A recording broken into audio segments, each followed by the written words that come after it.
Muy buenas tardes, mi nombre es Luz Marina Mancera García, estudiante del programa de medicina. El día de hoy vengo a hablarles sobre el artículo de derechos humanos y el médico. Para iniciar, pues debemos saber qué son los derechos humanos. Los derechos humanos son atributos propios de todas las personas por el hecho de ser humano. No dependen de que la sociedad o un Estado los otorgue, sino que surgen de la misma naturaleza del hombre.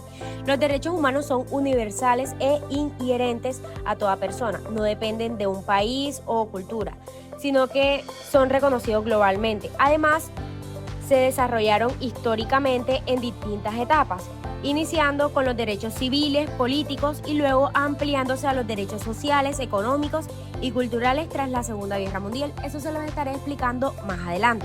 Los derechos humanos se dividen en 3 generaciones. Tenemos la primera generación, que es donde nacen las primeras ideas filosóficas previas y posteriores a la Revolución Francesa. En esto podemos encontrar los derechos civiles y políticos, como la libertad, la igualdad, la participación política y las garantías individuales. Tenemos la segunda generación, que surge después de la Segunda Guerra Mundial. Son los derechos económicos, sociales y culturales, como el derecho al trabajo, la educación, la salud y la vivienda. Por otro lado, tenemos los derechos humanos de la tercera generación, que son los más recientes. Estos, pues, abarcan los derechos colectivos, los derechos del pueblo, como derecho a un ambiente sano, derecho a la paz, a la democracia, al desarrollo y a la solidaridad.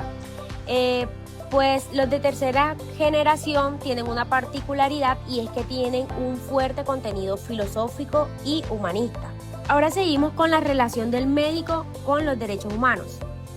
Pues aquí tenemos 2 puntos, los cuales son el médico como ser humano y el médico en su quehacer como profesional. En el médico como ser humano tenemos que, pues, claramente que el médico, al ser una persona, también goza de los derechos humanos. Sin embargo, son propensos también, al igual que cualquier otra persona, a sufrir violaciones de estos derechos.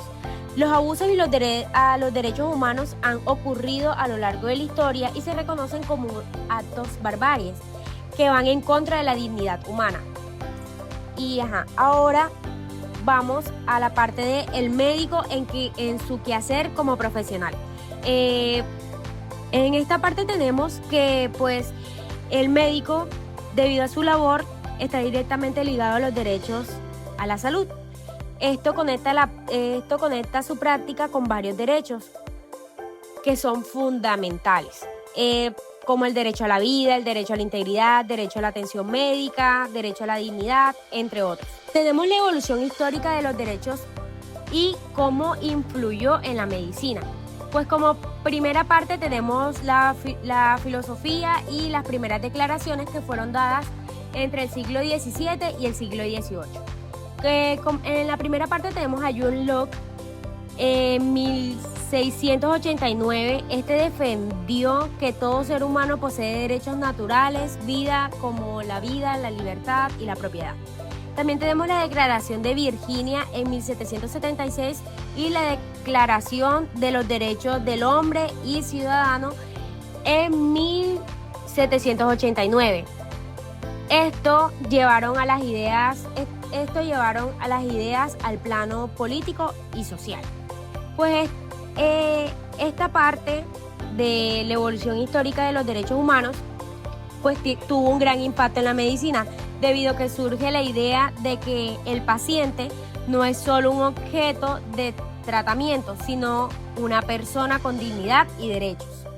Por otro lado, tenemos la revolución científica y profesionalización, que esta, pues, se dio en el siglo XIX. Aquí tenemos varios puntos. Iniciamos con Claude Bernard en 1865, que impulsó la medicina experimental aplicando métodos científicos al estudio del cuerpo. Como segunda parte tenemos a Rudolf Virchow en 1858, el cual fundó la patología celular explicando la enfermedad desde la célula. Louis Pasteur en 1860, que desarrolló la teoría microbiana de las enfermedades y las vacunas, y Joseph Lister en 1867, que aplicó la antisepsia en la cirugía. Pues este tuvo un impacto bastante importante en la medicina, debido a que la medicina se volvió muchísimo más científica y eficaz. Esto generó nuevas responsabilidades éticas. Si los médicos podían curar más y salvar más vidas, también debían garantizar un trabajo justo, seguro y basado en la evidencia. Como tercera parte tenemos las guerras y abusos médicos, que fueron dadas en 1939 y 1945. Durante la Segunda Guerra Mundial, los médicos nazis hicieron experimentos crueles en prisioneros, esterilizaciones forzadas, exposición a frío extremo, infecciones deliberadas, entre otras cosas. Como cuarta parte tenemos la consagración internacional, que fue dada de 1945 a 1948. Tras la guerra se creó la Organización de Naciones Unidas, específicamente en 1945. Y en 1948 se aprobó la Declaración Universal de los Derechos Humanos. Como quinta y última parte de la evolución histórica de los derechos humanos, pues tenemos la ética moderna. En la ética moderna tenemos que, pues en 1964, la Declaración de Helsinki de la Asociación Médica Mundial amplió los principios de Nuremberg y reguló la investigación médica. Pues realizaron puntos como la revisión de protocolos por comités de ética, consentimiento informado, protección especial a poblaciones vulnerables, entre otros. Esta también tuvo un gran impacto en la medicina, debido a que se consolidó la salud como un derecho humano, no como un privilegio. Esto obligó al Estado a crear sistemas de salud y garantizar el acceso a servicios médicos. Ahora seguimos con los dilemas actuales y perspectivas éticas. Hoy la relación médico-paciente ha cambiado. Ya no es solo obediencia del paciente, sino un diálogo basado en autonomía y respeto. Pues como lo dije en el contexto histórico en la primera parte, pues se incluyó esta parte. El médico decía todo y el paciente solamente obedecía. Pues antes era así. Ahora, pues los pacientes tienen derecho a decidir si siguen o no un tratamiento.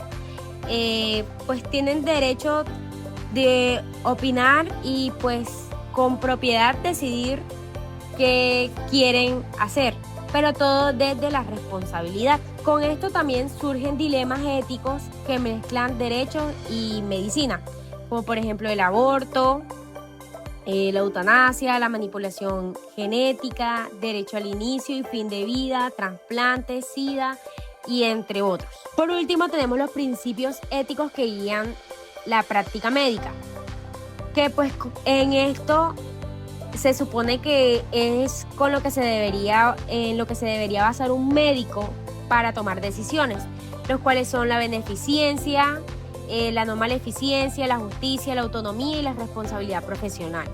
La beneficencia, debido a que pues se debe actuar siempre buscando el bien del paciente. La no maleficencia, buscando evitar cualquier daño físico, psicológico o social del paciente. Justicia, dar a cada paciente lo que necesita sin discriminación. Autonomía, respetar las decisiones del paciente sobre su cuerpo y su vida. Y por último tenemos la responsabilidad profesional, debido a que se debe ejercer con ética, transparencia y competencia científica. Bueno, pues esto es todo. Muchísimas gracias por su atención.